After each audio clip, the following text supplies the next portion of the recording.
Yes indeed. Fresh from the land down under, and welcome to yet another feature episode of the Pitboard discussions.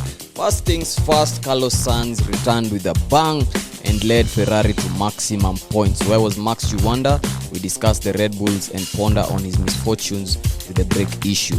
Are McLaren part of the new top 3? They have been consistent enough. We also talk about that at length. How much can the Silver Arrows take? They had a weekend to forget. The Brackley-based outfit got 0 points. We discussed that at length. Stay tuned as we give our flowers to Yuki and Haas. And as usual, we have something to say about Formula 2 and Formula 3, which also happened over the weekend. I'm your host, the Trouble Man himself, joined here by Muchiri, the Statman, and less troublesome Dan. So yes indeed. We are fresh. Yeah. Fresh as a cucumber. Fresh as a penguin. Najua leo ni kubaya. Yeah, fresh as a penguin, fresh as a cucumber. We are coming from the land down under. I don't know why this place gets a bad rep for guys waking up na watch the race, because it's not the only place guys have to wake up and set alarms to watch the race. But for some reason, when it comes to Australia, it's always a fuss. It's always, when the guys are trolling guys, it's always, oh, you have to set your... Did you set your alarms? Yeah, I did. Me, I was a victim of not setting an alarm. What happened? Lap 15 hapo. Hey, you did good. At least uliamka. Sasa watu wenye tulikuwa all night out, ilibidi huwezi lala. Ilibidi sasa you have to now stay there, drink some coffee, and now race kupate ukiwa live. But a lot of exciting things happened. I'm really, hey, sijui niseme nini. I'm vibing, man. I'm vibing. Unaona venye leo I'm vibing, and you guys, your energy is toned down. Let me get the congratulations out of the way kwanza. Yeah. Kwa sababu I know you'll be asking a lot of them, but that is the only one nakupatia salimia. Leo hakuna kelele mingi. Leo ni mimi. It is just me. That's all you are getting for now. What? The congratulations, yeah. Oh, that's all I'm getting. You're getting that out of the way. Yeah. As we continue. Anyway, so quickly, for those unaware, Max Verstappen crashed out of the Australian GP. Crashed? I mean, DNF'd. Taku crash out. Pole. Okay. I'm getting carried away. Yeah. He had a situation with his brake duct. Is it a brake duct or the whole brake setup? Smoke was seen coming out of his car, uko lap 6, mahali uko. Na the brakes just gave out. It was actually flaming at some point. Yeah, when he was entering the pit, there was a small burst. Yeah. And I also saw kulikuwa na like a pop or something. There was like a pop. I saw a sudden, was it like a small, can I call it a mini explosion? Burst, that's what I'm saying, like a pop. Oh, okay. Yeah, like a big puncture, sort of. Yeah, instead of guys feeling sorry for him and like, oh, you know, he was P2 in the race at that point. Instead of guys feeling sorry for him, watu walikuwa wameanza kucelebrate. Did you guys hear the celebrations? The Australian fans were actually that is the point where I was asleep.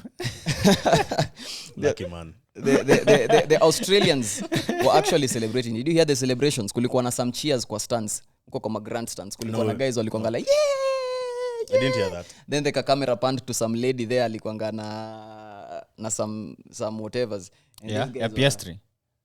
Hata sikumbuki ilikuwa nani. I didn't read it because ilikuwa imeandikwa na makape yenye wasn't really visible, but nilikuwa naona some lady celebrating there, and they are not the only people celebrating. Hata mimi pali nilikuanga hapo na ruka like, you know, I was really happy about it. That is the only thing that will give you happiness. Somebody else's misery. I'm a simple man. I got simple pleasures, simple desires.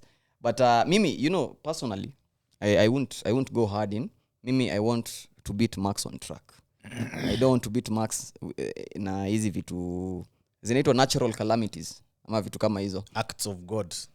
Stakangi kubit Max hivyo. I want to beat him on track. Na the way I was watching the race, ilikuwa inaonekana ni kama Carlos Sainz was doing just that, because lights out, one lap in, the second lap, I don't know if you saw the second lap what happened. Max Verstappen alikujiwa, he was picked off by Carlos Sainz, and we were looking fast. That's all I can say. We were looking fast. Yeah. See, because Nani had a problem. You done? Yeah. Are you done? What am I done with? With reliving your own version of the race. Okay, turn 1 and lap 1 and lap 2. Lap 1, lap 2. Hiyo ni reliving my own version of the race. Are you done? Aya, tuambieni what happened. Aya, sawa. Let me take a back seat and see what happened. What happened? Yeah.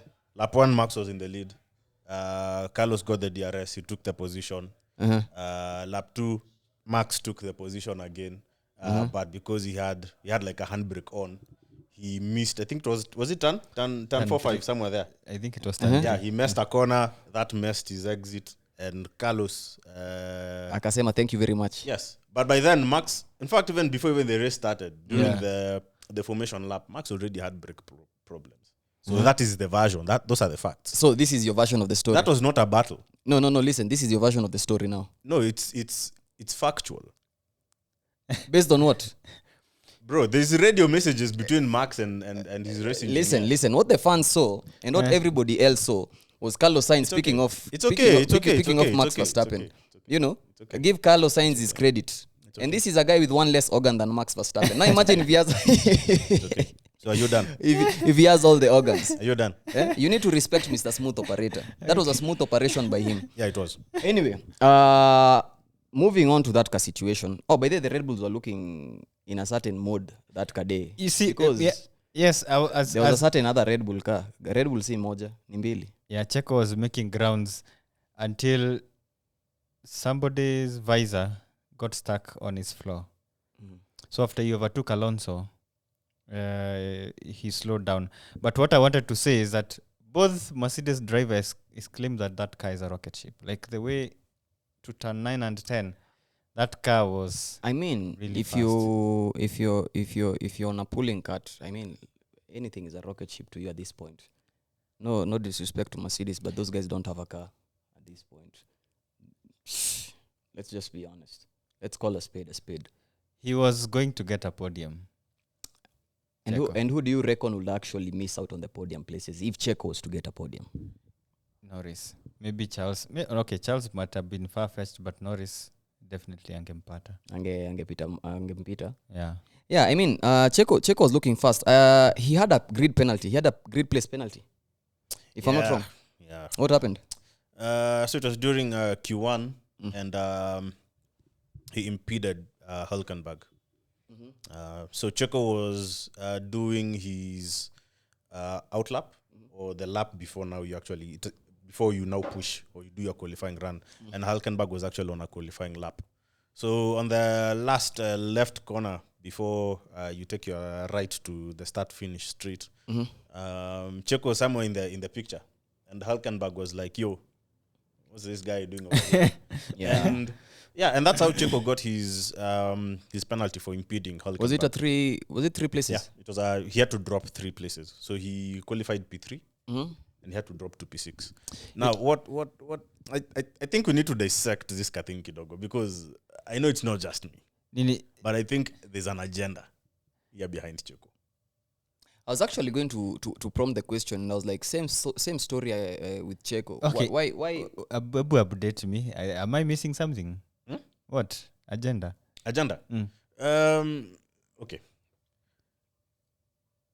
I can recall Jeddah, where we had the same incidences happening. And it was just investigation, then nothing happening. This is this weekend before Australia.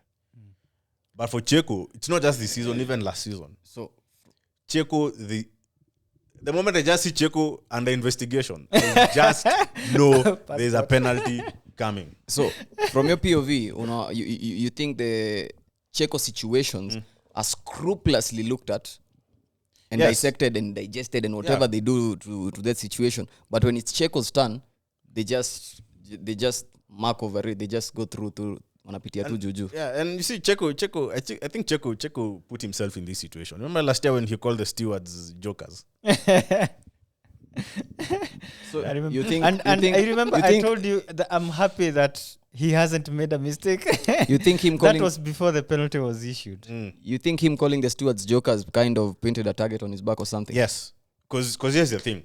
If you actually look at that lap that Hülkenberg did, because it was his first quali run, that was his fastest sector 3. Yet he claims he was impeded by Checo. That was Hülkenberg's fastest sector 3. So you're saying that is the slowest corner on the track. Yeah. Okay. I mean, look, if you're really trying to find something, you can always get some data. You can always dig up some data. Here's the data, man. Here's the data. Oh, ulitafuta. Yeah. Here's This is data. the lap he was actually impeded on. Yes, the first lap. He did 33 seconds, 0.322. In that sector, that's his fastest. That's the second lap, Q1. Then Q4, he did another fast lap, and he did 33.492. Then lap 6, he did another fast lap, 35.805. I think here maybe he slowed down or something. But you can see his last lap where he had the fastest sector 1. He still had the slowest sector 3. Yet he was improve. yeah. So you're calling it an agenda. yeah, there's an agenda, man. But anyway, maybe that's me. Hey, I don't there for you to come for me, man. Listen. At the end of the day, we know these penalties or these grid places won't really affect people like No, Checo. it did. Because For Checo, it did. did. oh yeah, Checo- for him Checo- it did. Checo has- But I'm saying I'm trying to put a point across. It won't really affect them that much because at the end of the day, like everybody on the grid knows this, the Red Bulls are the fastest cars on the grid.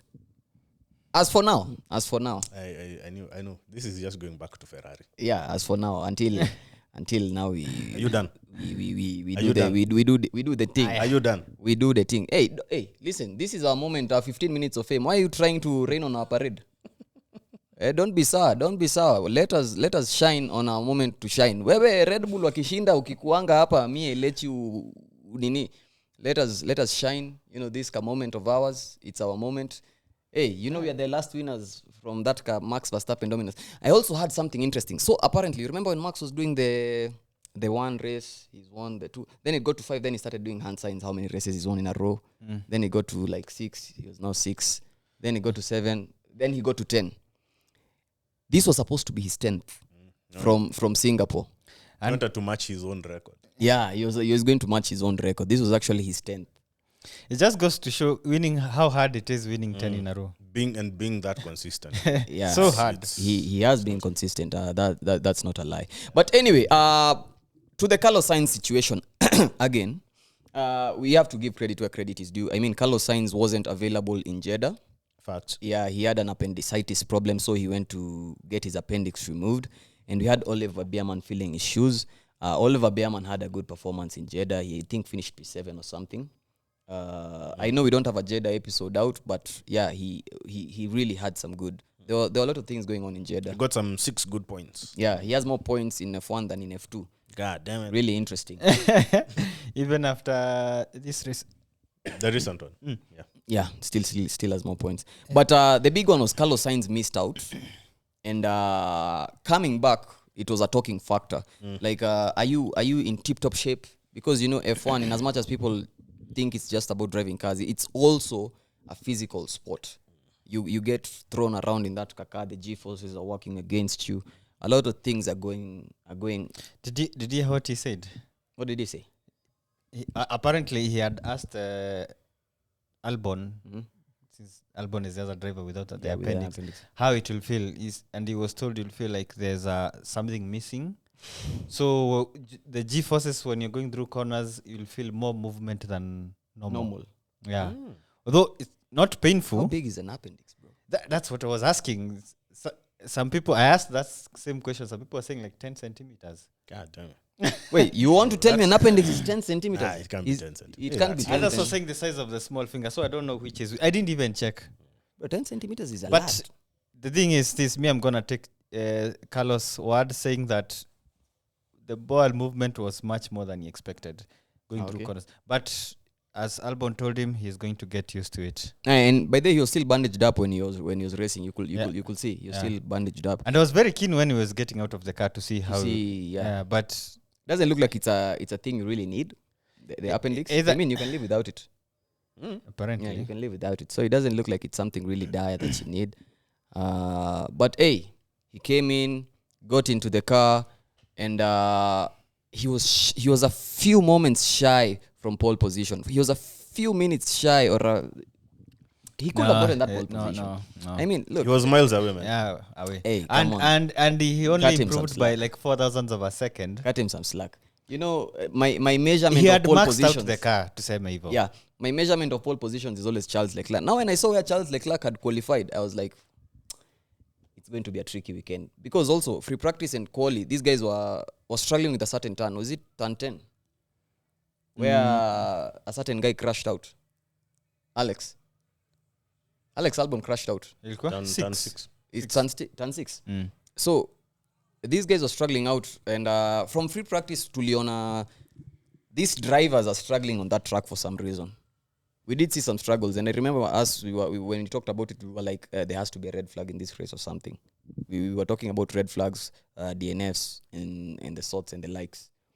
But look, Max, it was a dominant lap. He got his pole position. But having Sainz in second, that was really nice from him because he actually beat his teammate. Yeah, Charles said he wasn't feeling it. He hadn't quite dialed it in. And for Carlos, he said the weekend has progressed. It was like coming to him. Mm-hmm. And he felt a bit comfortable. It was his moment. Yeah. The spotlight was on him. Yeah. He could feel he was him. He could feel he was him. Anyway, moving on from that situation. So we had Max, the DNF, allowing Sainz to lead the race comfortably. Because, if Max was around, kungekuwa a lot of battles going on. But he led the race comfortably, and he ended up winning it. Now, he won it, but the guy who came in behind him was also his teammate. This is Ferrari's first 1-2 of the season. Yeah, if I'm not wrong. It's the first 1-2 of the season. And do you think it's a sign of things to come? Let me ask you guys, because, I'll be very biased on this. Do you think it's a sign of things to come? Yeah, if Max keeps on DNFing. No, I'm asking, do you think Ferrari can actually maintain gathering maximum points at the top places? Yes, if Max keeps on DNFing. But Max is only one driver, he's not two drivers. Again, if Max keeps on DNFing. Why? This is the question. Do you think Ferrari will continue howling big points? Because the only time they haven't howled big points is with Oliver Behrman filling in for Carlos Sainz. I think the first race of the season, they had a 2-3 finish or something. Like they were together, 3-4. I'm not really sure. But they aren't far off each other. Now, if Max is not in the picture, then Ferrari can score the maximum of points that can be scored that weekend. But if Max is in the picture, P2, P3, just hope Checo is not in the mix. Because if Checo is in the mix, then... Hope Checo doesn't get a penalty. Yeah. Then either it's P3, P4. I said something earlier this season, and I was receiving a lot of backlash from it. And look, I don't want to call it this early because people will be saying I'm ahead of myself, What are you trying to say about Ferrari this season? I said it, and I've been saying it on the group all year long. I think Ferrari could actually get the Constructors' Championship wrapped up this season. I actually see it happening. I can't blame you for thinking that like that. I mean, if Max wins a race, the 2-3 slots are open. Who's getting 2-3? If Ferrari are consistent enough and they're getting that consistent 2, that consistent. Because I know goddamn sure Checo is not getting that consistent podium. Penalty. He's always having something going on with him. It's either a penalty, it's either he started at the back of the grid, it's either this, it's either that. That is supposed to change this season, but let's wait. It's a tale that has been going on for ages. Now, if that's the situation, and Ferrari are getting the 2s and the 3s, and the 2s and the 4s, and Checo is still like getting the 5s and the 6, and maybe the occasional 3 and the occasional 2, the Constructors is up for grabs. The drivers is tricky. Yeah, it is, but I think just to add on what Muchiri said, as much as just Muchiri said we need to give this more time. But from if you actually look at the last 3 races, Checo has qualified closer to Max. Yeah. Than before. What is not for the penalty? What is not for the penalty? Checo that was a double Red Bull podium. Okay, so your thoughts? Do you think it's a narrative that will continue later on this year? Ferrari is at the front. If Checo wasn't given a penalty, I think he could have won the race. Bruh. Really? Yeah. You also share the same sentiments. Checo was really on it in Australia. Okay, away from the Ferraris. I know you guys are tired of hearing me talk about Ferraris. Yeah. We aren't the only team who are looking fast. Where are they based actually? I'm looking at where they're based. Who? Brackley is Mercedes. Walking. The walking-based team. Who? Our arch nemesis were also looking fast. McLaren got a podium finish. They finished third, and they had 4th with Piastri.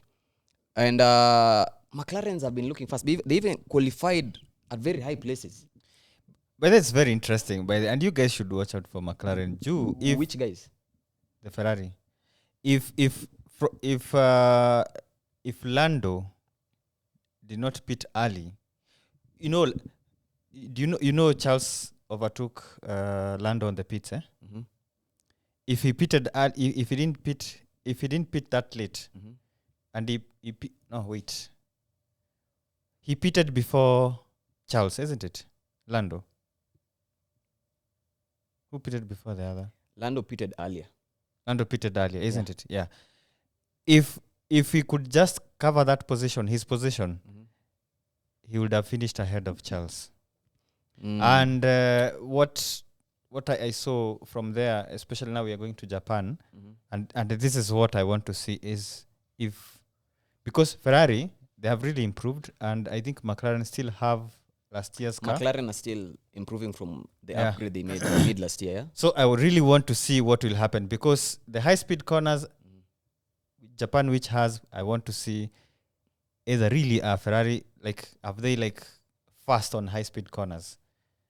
That's what I want to see. And I'm really waiting for Japan. I'm so glad it came this early. I honestly look at the McLarens and I can see the development progress that they've made. And these guys are looking how Mercedes are supposed to be looking. Do you consider them as a threat to Mercedes? To Ferrari? McLaren? I will be a fool not to. Okay. I will be a fool not to. And that would be ignorant of me to not consider them as a threat. Yeah. You get me? I thought you would dismiss them. Hey, listen. I have grounds to, but I won't. But I have grounds to. But I have to ask. So we have a situation where they have very good drivers at McLaren. Yeah. 2 very fast drivers. And there was a situation where the drivers were asked to switch positions again. Do you think that's something brewing, or do you think that's a situation whereby the team is just aiming for maximum points at this point? The driver wars will happen when they're in positions to get driver titles. Yeah, in hindsight, it was a right call to switch Piastri and Lando. By the time Lando was actually catching up to Piastri had already spent his tires on I think it was his second stint. And Lando was the quicker car. So there's no use having them fight each other. Let the faster guy have clean air up ahead. And who knows, maybe Lando was actually chasing Charles and he would have gotten that P2 from Charles. But to me, that was the right call. Okay. No doubt it was the right call strategically. But we haven't really quite seen a situation whereby Piastri is the one being asked, Orlando is the one being asked, hey, give your position to Piastri because of the strategy situation, like you had the faster car. And it is yet to happen. Yeah, you don't know. It is yet to happen. But yet we've had positions whereby Piastri is the faster car, but those calls haven't been made. I think it only happened once last year. Was it Brazil? Where I don't think Piastri had fresher tires going into the final third of the race, but they just maintained the order. They didn't ask them to switch or anything. But every time we see a situation whereby Lando is on fresher tires and is looking kind of fast, we've seen the team stepping in and saying, hey, look, swap positions so that we can get maximum points. But I've never really... Hey, I'm not trying to make a meal out of nothing, but we haven't seen that situation in reverse. There are a couple of things that Piastri still needs to work on. Tire management as usual. That's an ongoing lesson. I think you learn even as you're getting older. Do you consider him a rookie at this point? No, he's not. Okay. So I'm yet to remember an instance where Piastri actually had the fresher tires and he was faster than Lando. It has always been the other way around. Okay. So I've mentioned the McLaren's looking good, and I've said they are looking how a certain team is supposed to be looking. Now, this certain team had a nightmare of a weekend. And the team I'm talking about is the Silver Arrows, the Brackley-based team. And these guys, what's going on there? You know what? I'll let you guys have it. What's going on there?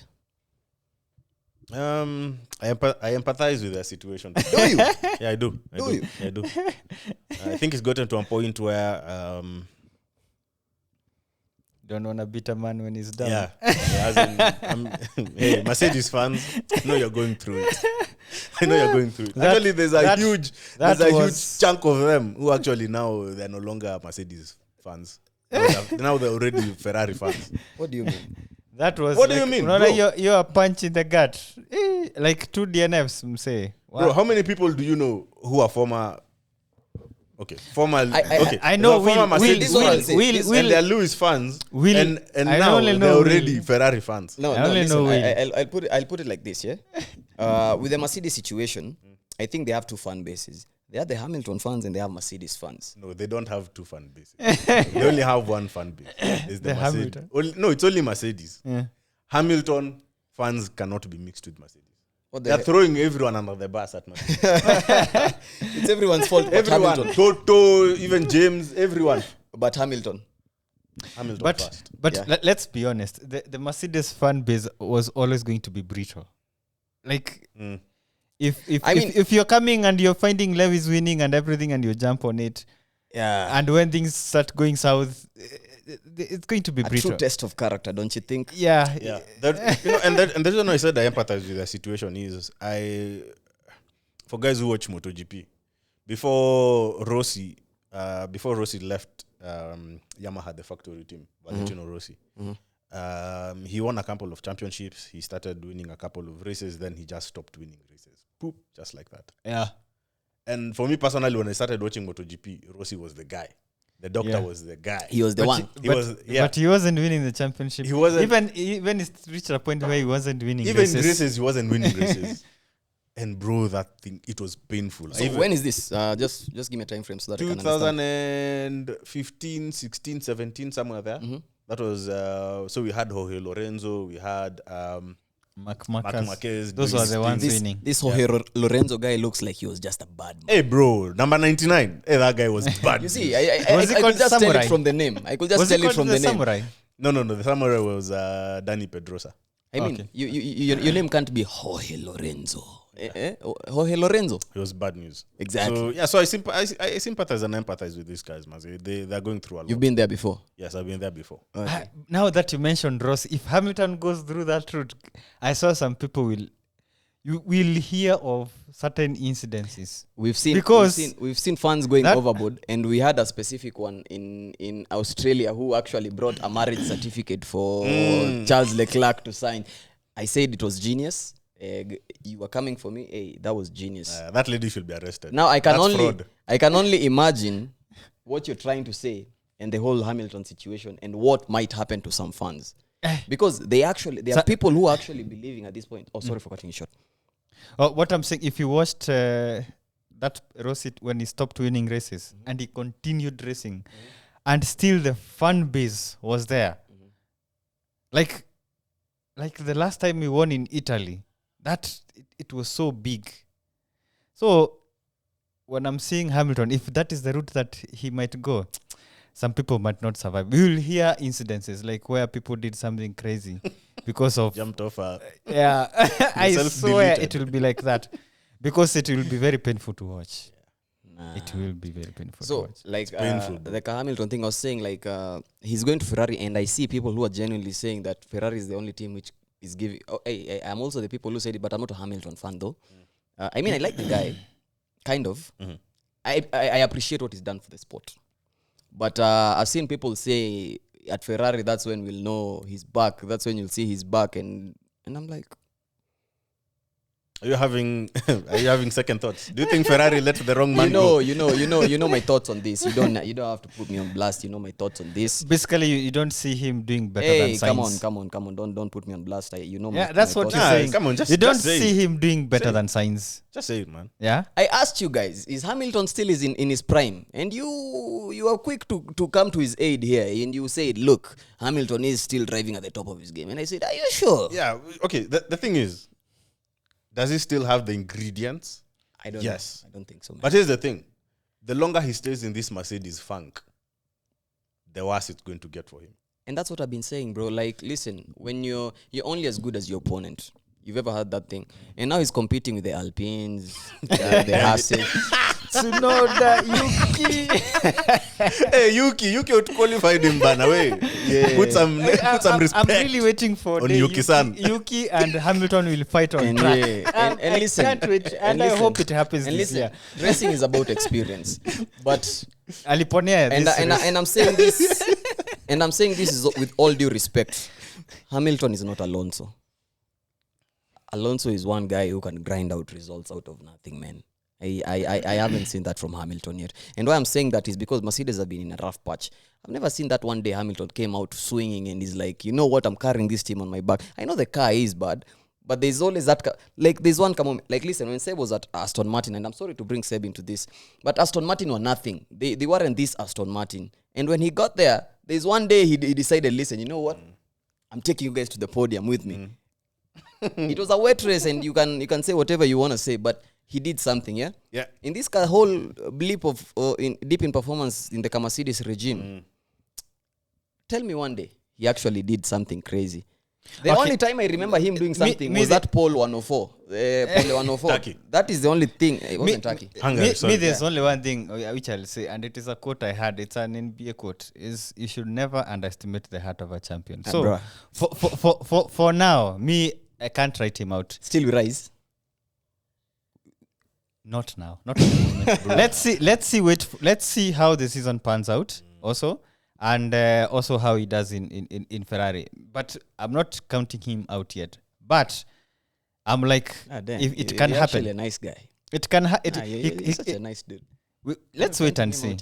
Because you see, when people write stories about sports and everything, there are some people who have done extraordinary things in sports. And Hamilton is the person whom you can't count him out. Tell me this. You've had this one before. Everyone likes a comeback story. Yes. You want to see one with Hamilton. That's what I said. I think in a space I said that if Hamilton wins a championship with Ferrari, it will form the perfect script. I don't think it's better than it will make a guy. I don't think it's better than a guy who was out for one weekend to get surgery and come back and win a race. But hey, it's a good script. It's a Disney movie script. It's a good one. So moving on, Hamilton had a situation whereby his engine just cut off. Tulikuwa tunawatch the race, and we were watching the race, and it was and he was like, oh geez, man, no power, geez. And now he was just like moving to the side of the track, and I was like, this is the first time I'm seeing an engine failure from Mercedes in like forever. Think about it. Yeah. There's some gremlins in that PU. Remember in the first race? Think about it. Guys had cooling problems. When is the last time you actually saw a Mercedes engine giving out? George, Australia last year. No, okay. I'm trying to say, like, they have one of the most reliable engines on the grid. Yeah, last year, George, Australia. Okay, during their dominant era they had. But now now the Red Bull is reliable. Yeah, very. I mean, the Red Bull was reliable, but they had that double DNF in Bahrain 22. Actually, the last 2 years, I think all engines have been very reliable. The last 2 years. Yeah, true. Maybe only Alpine. But the Mercedes one. Blowing their guts all over the place. So what do you think? Some people are turning volume to 11. Kitu kama hiyo. It's a situation whereby, listen, you know, when the things are getting worse, and the situations are now getting rougher. Yeah, and you're clasping at straws, and like you're prone to mistakes. That's when you know somebody is really, really struggling. When you see these things happening, that's how you know somebody's struggling. The moment you see somebody having power failure issues, such kind of issues, that's when you know somebody's struggling, because they're trying to extract maximum power from that situation, and they're playing a very dangerous game. It's a very fine line between success and failure here. Well, first of all, the party mode thing is a joke. We don't know whether they changed something and it led to that catastrophic failure. Sometimes it could just be even a mechanical problem. What happened? There was a termite in the engine. Now Australia has some very weird animals. Anything could be at the engine. You know, these internal combustion engines, these high performance cars, they're built with very small tolerances. So even just something simple like you have your oil temp in a wrong window, that can lead to even pistons. An iguana leaked off some oil. There is some oil missing. No. Well, we can't really know what exactly happened, but that failure was catastrophic. I like how you're not ruling out my option. I think it's going to ring some bells, some alarm bells. The alarm bells have been ringing from last year. I mean, they were ringing from no. Before. Leave aerodynamic performance and rare instability. I'm talking about PU, the internal combustion engine. Okay, so you don't think it's something really to look into? You just think it's a one-off situation? Definitely something I'm going to look into. Maybe someone flashed the ECU and uploaded George's last year's ECU to. Anyway, I'm just kidding. But it's definitely something that Mercedes has to look into. Because we have Suzuka coming up, and also Suzuka is also another power hungry. Yeah, can't wait for Suzuka, man. Yeah, good. Now that was Hamilton. I have the second driver. I don't know if it's driver number 2 at this point or driver number 1. Who? With Hamilton leaving. George Russell, The tall guy. Now I've said this before, and you guys cut me off. And I said George under pressure will always fuck up. He will always fuck up, and that's exactly what happened. In Australia. But I thought Alonso was given a penalty. I know he was given a penalty for it, but I mean, George is also trying to get those places. He's a racer, man. What do you mean? Yeah. If I'm not coming if he for wasn't, George. if I'm he not was- you're coming for George. I'm not Yeah. coming Just for finish. George. You're coming for George. I'm not Just coming finish. for him. I'm trying to say this. This is something I've noticed with George Russell a lot. I've seen drivers under pressure. I've seen drivers in situations whereby they need to grind out results. But one thing about George is, I'm not saying that's a bad thing to do. I'm saying he's just an unlucky fellow when it comes to these situations. I've never seen him come out on top in these situations. Most of the times in these situations, he ends up crashing. For some to reason. associate with the color Sainz win. How his wins. Oh, definitely. That's also in play. That's Sainz, also in play. When he wants something too badly, something always goes wrong. like that. Every time you haven't had the start. Every time Carlos has won, George. No. Even Yeah. in From Silverstone. Silverstone, but it was lap 1. Yeah, lap 1, yeah. Yeah, it was lap 1. Then Singapore, then... So you're That's an saying, interesting coincidence. So you're saying, it is. so you're saying if Sainz has a few more wins this year, we have a few George crashes this year. Is that what you're saying? Looks like it. So you're telling me Mercedes hearts are getting broken and broken. Okay, but coming to that incident with Alonso, by the way, I think it might be the first incident where a driver is given a penalty for an accident where there was no contact. Yeah. That it's a bit weird. I but don't think I've seen it before. Have you seen it before? but they were referring to, if you read the reason for the Nini, is how he braked. Actually, he braked twice in that corner. Like he braked Akachili and then he braked again. Didn't we talk about this in our previous episode? We talked about how braking is illegal in corners and things like that. That was And moving weaving. under the braking. And braking. He braked earlier. Now, they're saying, the steward said that it is an unusual way, but Alonso is like, come on, you don't have, as driver, you have tactics and you don't have to drive flat out every time. Sometimes you have to sacrifice the entry speed to have a good exit. But the way I know Do Alonso, you think Alonso had some cheeky? he sacrificed a lot of entry speed, so to speak, because like the approach that George had, he actually wasn't expecting. It caught him off guard. Was George going to take that place from Alonso according to you? No, that's not an overtaking spot. No, I'm saying ahead. Like ahead later on in the race. Oh, in the head. Was he going to take that position? I really don't know. So listen, He was going to get that position because know- it's the third DRS. That long left Were hand. there any overtakes there really? Yes. Checo was Is Checo it was- before? Oh, the crash was at turn 6, yeah. Yeah. I mean, there was a good overtake by Checo on Russell. Was it Russell? Yeah, there was a good Mercedes. overtake. Yeah, even on Hamilton. No, but the Russell one was actually box office. Wasn't the Russell one on a straight? Coming off an exit, then they had a long straight, and now they had. I think that is where all the overtaking was happening. Yeah. Did you see there was a battle between, I think it was K-Mag and Albon? Oh yeah, that also was an my interesting God. one. K-Mag. For P10. that was the battle for P10. That was the battle for P10. K-Mag, nah. Nah, By but the- also Albon put up a good fight. Yeah, if you K-Mag- can't really discount Albon. sometimes in my fantasy world, I see Max and K-Mag as teammates. I would really want to see how they handle going around turns. K-Mag was crazy. Okay, my thoughts on the Alonso thing. I can't say George. George, I don't know, fumbles whenever he's under pressure. I'm being too harsh on him. Yeah, we're being too harsh. You're being too harsh on George. Remember, this was I think it was the penultimate lap. Yeah. Lap 57. Yeah. Yeah.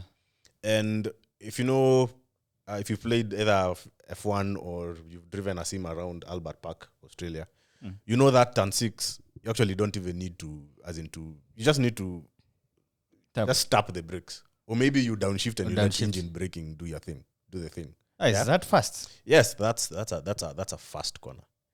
And the reason why it's been problematic throughout the weekend in Formula 2 and also in Formula 1, it's because cars are carrying too much speed through the corner, but they're losing downforce in the apex. Remember, like the crash that Albon had? Yeah. Nasty one. Yeah. Also in Formula 2. Same thing. Yeah, there were crashes there. Yeah. So I don't know what Alonso was up to. Maybe he stabbed the brakes twice to charge his ERS so that he could be able maybe to fight George on the third DRS zone. That could be maybe something that he did. But I don't think Alonso intentionally decided to brake test, as people are putting it. The way I know Alonso, you will never catch him. Like, you know, the people who are so good in something that you'll never find fault in them. I think Alonso he's crafty. He's crafty. And he's a crafty fellow, eh? Yeah, and that is a skill, or that's something that a driver needs to have, as in it's part of racecraft. Yeah. So what happened to George is, I don't think it's George did something that caused the crash. Just because of the nature of that turn, you need to carry a certain speed, and you need to have a certain amount of downforce. Him being behind Alonso, probably that dirty air messed up the downforce that at that particular moment on that corner had, and that's how he lost the car. So I don't think George fumbled under pressure, because George was on it. He was going to get that position from Alonso. Yeah. But whatever happened, and Mercedes got away with 0 points. And it's one of those situations where it's a weekend forget for the Silver Arrows. Yeah. But FIA and the guys who designed the tracks, please do something about turn 6. It's been problematic. It was problematic the whole weekend. Even last year, it's been problematic. Unless you say for safety reason. Yes. Okay. Don't touch the layout of the corner. Maybe do something with the gravel Increase trap. The gravel. Or the runoff area. Because everyone was hitting the same spot. Albon, George, even in Formula 2, even last year, Albon, they were hitting the same Tech Pro barrier. So maybe increase the runoff and, I don't know, push fans huko nyuma kidogo, so that if a driver gets in such a situation, they actually don't hit the Tech Pro barrier and also carry and gravel into the track. But that's a pleasant corner. I love that corner. Yeah, so moving on, we have to give a shout out to our boy Yuki at Racing Bulls. He had a really strong finish to the Yuki race. Sama? Yeah, and he's actually bringing this purple patch he's on. He's not that fast. Into his home race a week from now, I think. And it will be interesting to see. Again, wiping the floor with Daniel Ricciardo as the season moves on. Yep. I don't want to give much time into that. But I read somewhere where people are talking about the struggles of Daniel Ricciardo. Somebody pointed out that Ricciardo has been struggling since the new regulation of ground force. So this cars with ground force is like he has no idea how to drive, because he said he did from his, like, if he was to assess his performance, he did very good. Like, he did very well. The only thing is that whatever he did is not reflecting on the timesheet. Do you think that theory will hold up if he continues performing this way after 2026? That's if he still has a seat. Well, I don't see him being around 2026. Yeah. It's for this year, if he finish behind Yuki Missioni. Yeah, Ricardo. I think he's really struggling with these new regs. Yeah, I don't know if he prefers more of front end of a steer or understeer, or he's more like a neutral guy, like as in like a balanced. They're saying that car kind of guy. the ground effect cars have a lot of downforce from the rear. But as we know him, late breakers and everything, he prefers a grippy front end. Now, sort of it, they say it is messing his driving style. So for the ground effect rule, I don't think if he didn't do well in McLaren, and he was doing well in Renault, previous regulation, yeah. But coming to McLaren with the new regulations, and now I think he has to find a way to drive these cars. Yeah, he has to, man, because Helmut Marko decided to light a fire under his bottom. He was like, yo, we have some two drivers who are eyeing maybe to get into that factory seat. And as it is, Yuki's doing a great job. Ricardo has to do something to prove. Yeah. And we all know Red Bull, the drivers academy. They won't. They'll yank you out of your seat even in the middle of the season. Let's just see how it goes for Danny Rickman. It's a sad story. I don't see him even. Let's just even me now after like that person who mentioned that Kadiore, me like I've washed my hands. Now it's in God's hands now. Yeah, and no, Muchiri is going through it because Daniel Ricciardo fan. I know. Because now there's nothing I can do. There's pray for him. I can do. Just leave it the way it is. Look, sometimes letting go is the only solution. And look, Haas let go of Gunther Steiner, and they had a double point finish. They had their cars in 9th and 10th respectively. So maybe letting go is the solution. I don't know about that. But now, before we get to the driver, team, and melon of the day, there is something I wanted to ask you guys about. Something really interesting happened over this weekend, and a lot of opinions were said. And I know the viewers and the listeners will want to get your takes on this. So Alex Albon crashed out in the qualifiers, in the free practice. Was it qualifiers? Yeah. No, free practice. Free practice. Yeah, he crashed out at free practice. And the extent of the crash was so bad that Williams couldn't actually repair the car on time. So they had to make a call. They had to make a big boy call. This is the time James Vowles decided to put on the big boy pants. And so Logan, this is James. And they actually yanked their driver out of a car and put another driver in. They gave Logan Sargent's car to Alex Albon. And this situation was so bizarre because I don't think I've seen it before. Have you guys seen it before? I think it has happened before. It definitely has happened. It's not the first time it's happening. But have you seen it? No. Yeah, this is the first. I haven't witnessed. I don't know. I was in a space somewhere where some guys were saying it happened, I think, in the 70s or something. Yeah. It has even me. That's why I'm calling it bizarre, because this is something you don't see often. And even Max had some views and some opinions to this. And personally, I wouldn't take it.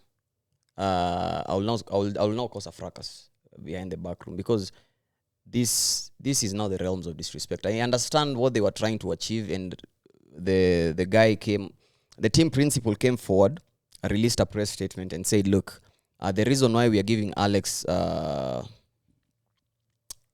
Logan's car is because we want to maximize our chances of getting points. Yeah?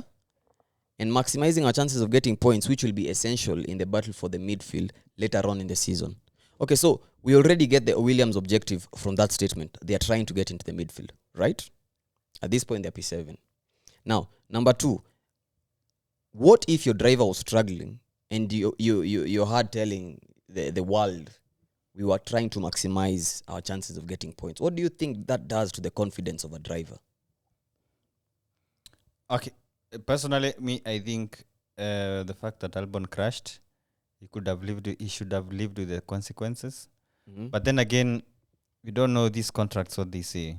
Maybe now, if you're going to bring contracts into this, remember, Logan is actually bringing funding into that Williams team. Even Albon, I think, akona backing. Yeah, he has some backing, but we know the Logan situation. Logan has actually, how do you like to call it? Bought his seat. Logan Sargent at Williams. It's a paid seat. Yeah, it's a paid seat. That's how you like to call it. Paid seat. Paid driver. Paid driver. Huh? Paid driver. Okay. I don't know. What is this trying to show? You see, if it is in the contract, you see some of these contracts are to Joangi, and some of these things are very detailed. Like, you could find there's a contract of how. Okay, let me go back to the contract that we are aware of. When Prost joined Williams, he said you cannot sign Senna. That was in the contract. You cannot sign this driver when I'm driving for you. So coming to now, you don't know what is in the contract. But as I said, what I think, if Albon crashed, you should have lived with the consequences. So was it fair to you? Just a quick yes. No, it wasn't. What about you? I share the same sentiments. You don't think it wasn't fair at all. But from James' perspective and this being a team sport, if Albon had a chance of getting into the points, because I think he had qualified K-Mag, and K-Mag after George going out, I think K-Mag finished P10. So if Albon was somewhere there within the picture during qualifying, maybe Williams could have scored maybe 2 or 1 points there. Team-wise, yes, it was the right call. I know it was difficult because you are basically benching a driver who's contributing financially to the team. I'm not saying that Logan is not here to also score points, but he's also coming in with money and the American market. It's all about the money. Yeah, so benching him for a faster driver, yes, that makes sense. But it's also, just like you said, what is it doing to Logan? It's definitely killing his confidence. Yeah. But I do agree with Muchiri. If you crash your car and you don't have a spare chassis or something, a spare part, you sit out. You made a mistake, so... Yeah. Okay, so, and with that, we can we now get our driver, team, and melons of the day? Okay. Who wants to go first? Yeah, you go first to get your Ferrari. Nah, come stuff. on. I'm going last. Kick us off. Okay. Who was your driver of the day? Okay. I wanted to rally people to vote for Logan as the driver of the day, just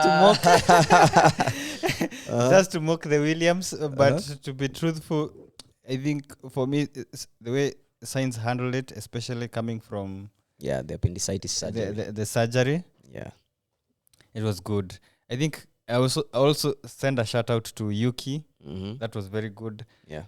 Also to the two Haas drivers, that was very good. It looks like it was a weekend whereby if you deserved the good things, they just came to you.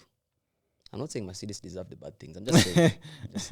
Yeah. So, but the team of the day is Ferrari. I think their first 1-2 after I don't know how long, and it formed very nice pictures on the podium. Yeah. Oh, Melon. I said I will not mention Alpine from now on. No, they actually had a decent race. Gasly finished well.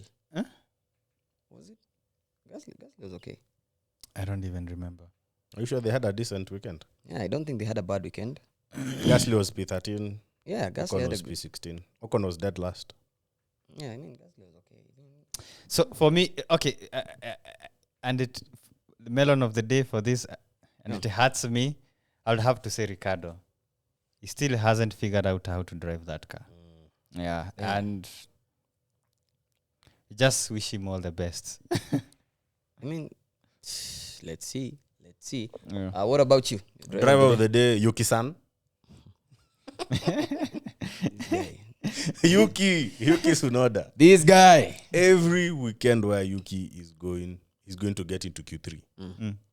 And he's going to have a good race and he's going to finish in the score, gaining positions. Yuki is going to be my driver of the day. There'd be the RB or the VCAB car. It's not even at the best car among the rest, because we have Haas who finally seem to have like their shit in order. We have Williams here and there. They only have one driver who's trying to do his best. Yeah. And at the bottom we have Alpines. So Yuki, I think he's driving. He's going above and beyond to drag that car into into Q3 and also into score positions. Yeah. So that's Yuki, my driver there. And of course, every race where Yuki is mopping the floor with Ricardo. Yeah. Gotta support you, boy. Yuki-san. Yuki-sama. Okay, so team of the day, I'm going to give it to Haas. Both drivers A Ferrari engine. getting into the points. This guy is just trying to Be happy with the Ferrari engine. See some hey, it's your opinion. Yeah, Haas. So both drivers getting into the points. Hülkenberg qualified P16, finished P9. I think Hülkenberg had a really good race. Yeah. Hulkman had a good race. Yeah. K-Mag qualified P14, he finished P10. K-Mag had a lot of action on track, especially As with always. Albon. Hey man, there was another attempt he made on Albon. I was like, yo! But he backed off. Eh? Yeah. Hey, come I on. was like, is he really going to do it? And then the next lap, he was like, fuck it. I'm going to send it. And he sent it, and he got that got his position from back, Albon. Yeah. So Haas, both cars into the points. They got 3 precious points. Their car seems to be now okay. They no longer have the high tire deg thingy. I think it's a fix that they inherited from Ferrari, because also Ferrari now seem to have sorted out the tire deg issue. Yeah, so that's Haas, my team of the day. Melon of the day, it has to go to Stick F1 Team Sauber. The pit stops. Yes. What? As in, we are race 3. We're on the 3rd race. And bro, they're still having terrible pit stops. I had forgotten about the pit stop. Bottas had a 46-second pit stop. And again, it was the front left. Again, it was the wheel nut falling, and I don't know going where. What? So then oh hey damn. Joe had an 18-second pit stop. Same thing. Are those guys just joyriding until Audi got into the For Joe, I think it was the car, as in he got into the pit stop, they jacked him up, and I think the car just switched off or something. I'm asking, do you think Stake Kick Sauber are actually joyriding this season until Audi get into the mix? I wouldn't say joyriding, because, come on, everyone, as in, they're competitive. It's just that the package that they have right now and the pit stop woes that they're having right now makes them seem like they're just warming the seat until Audi finally comes in and takes over. But they're definitely trying to do their best. Because, again, ask yourself, why did Audi then decide, we're just going to acquire this team 100%? Yeah. It's because they know, you're struggling right now, and there are things that you really have to address before you come in, but work on this thing so that when you come in, as in, we are not trying to sort out these basic things like pit stops. Yeah. It's really interesting. Okay, well, personally, my driver and the teams of the days were all in red. My driver of the day is, of course, Carlos Sainz. My team of the day is obviously Ferrari, partly because we also had the fastest lap again, just showing you who we are. Sainz didn't get it. He had traffic. Yeah, he had traffic. So Charles Leclerc was And like, then there thank was you that very crash. much. Yeah, and we also had a really good moment where Sainz was like, tell Leclerc to come get close to me so that we can do this together. I mean, this is such a good guy, man. This is the guy we're replacing. Yeah. Again, do you think Ferrari are letting the wrong man go? Don't be asking those questions because I like Leclerc too much. You know the answer. Yeah. You're feeling some type of way about Yeah, it. definitely feeling some type of way about somebody coming in to ruin a family. Trojan horse. This is like a Are you situation. guys ready? Listen, this is a Are situation you ready for whereby Ferrari to be black? your mom and dad are good, but now your mom gets a good job. And now, listen, your mom gets a good job, she gets promoted, and now she's traveling a lot. And now this kaposh dude from somewhere is not coming to break your family apart. Trojan horse. This is a situation. But yeah, and this dude is also coming here with a lot of manenos. Akona masaide, ma ex, manini. Yeah, it's that situation. But it is what it is. Anyway, on to Formula 2 updates. So we had Formula 2 also happening this weekend. We had a feature race going on. And qualifications zilikuwa zimepea watu moto sana. Mimi nilisema nitakuwa nikikuja kuongelelea F2 and I'll be looking specifically at one driver. Kijana mmoja. Yeah, I'll be looking at his report card. I'm his father. Who's that? The reason why you're watching is you want to hate. Because of that one young man. You're watching to hate. It's called a hate watch. A successful hate watch and an unsuccessful hate watch. When you go to the hate watch, you know if it was successful or non-successful. You know if it was successful or unsuccessful. So we are watching a certain kid called Kimi Antonelli. And hey, props to him. He had a really, really good qualification. Oh, you're giving him flowers? For qualifications. Okay. He had some good qualification. And he finished, he was on the front row. Yeah. He was P2. But that was just about it. Because when it came to the race, there were moments that he decided, I wasn't built for this. I'm not built for this. Akina Kush Maini were ganging up on him. There was like a three-way. Yeah. He got manhandled for P2. He was reminded, my friend. Yeah. This series, they are owners of this series. Anyway, taking nothing away from him. So the winner was Isaac Hajar. Yeah. Kushmaini is the owner of two. Hey, he got manhandled. Kush Maini was like, hey, my boy. Yeah. So they're also doing it at Melbourne. So the winner was Isaac Hajar for Campus Racing. And Paul Aaron also had a really, really decent. Isaac Hajar is quick. Yeah. Paul Aaron had a decent race too. But Zane Maloney, still there. This is not. I think this guy will actually win the championship this year. Is he still leading the championship? Yeah, he's still leading the championship. I think he'll win. So Zane Maloney was there. Then we don't look at others because only podium finish. Where's the Ferrari driver? Bearman has more points in the championship, but Bearman What happened to him?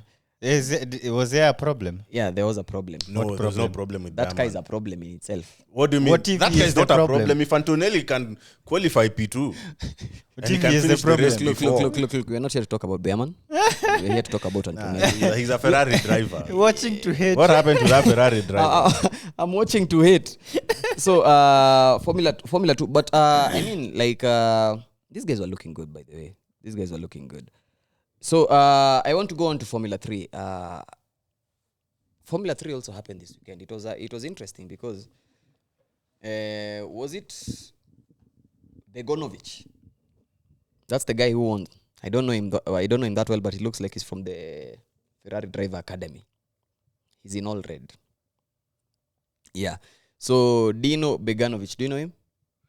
No, I don't even know who he is. Do you know him? No, it's his first F3 win of the season. He's up to 4th in the standings, and one to look out for. So F3, nothing much going on there. We can't really say we know things are going on there. But funny enough, something funny is happening at F3. The Prema team in F3 is actually leading the standings. In Formula 3, Prema wako on fire, but in Formula 2, things are not looking good. So that's really interesting to watch. I think also in is it F2, there's an Alpine car, Victor Martins, I think that's his name. Mm-hmm. Yeah, the guy is very competitive. But the other kind Formula 1 that has the Alpine livery, nowhere to be seen. But in F3, the driver standings as it stands, Luke Browning is still leading that chart. Luke Browning is the winner of the previous feature race and the first one, I think. So yeah, things are looking good there. I don't want to say I think he'll win because he's leading, because there's also a certain Leonardo Fornaroli. Yeah, they're neck and neck there. He's driving for Trident. So yes, guys, that was it for today. Thank you for hanging out. Thank you for listening in. Thank you for watching. If you're watching wherever you're watching from, follow us on socials.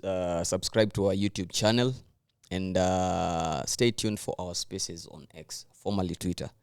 Are you guys satisfied? Hey, I'm actually glad this episode is over. Mm-hmm. Yeah. You didn't want anything to do with this episode? No, with Ferrari. You didn't want to check in today? You wanted to call it. There's a revenge mission in Suzuka. We'll see what happens at Suzuka. Any predictions you want to give for Suzuka? I want to finish. Who? Red Bull. Suzuka, that's our track, man. Okay, we'll see what happens. Okay, see you guys in Suzuka. Shake my hand. Yeah. This was my episode. This was a Ferrari episode. Ferrari episode 1 of the year. We'll restore back to normal programming. Anyway, plus 27. Oh, I also have to apologize to the viewers and the listeners for us not holding the Jeddah episode. Technical difficulties, but we'll resolve them as soon as possible. So thank you for staying tuned, and peace out.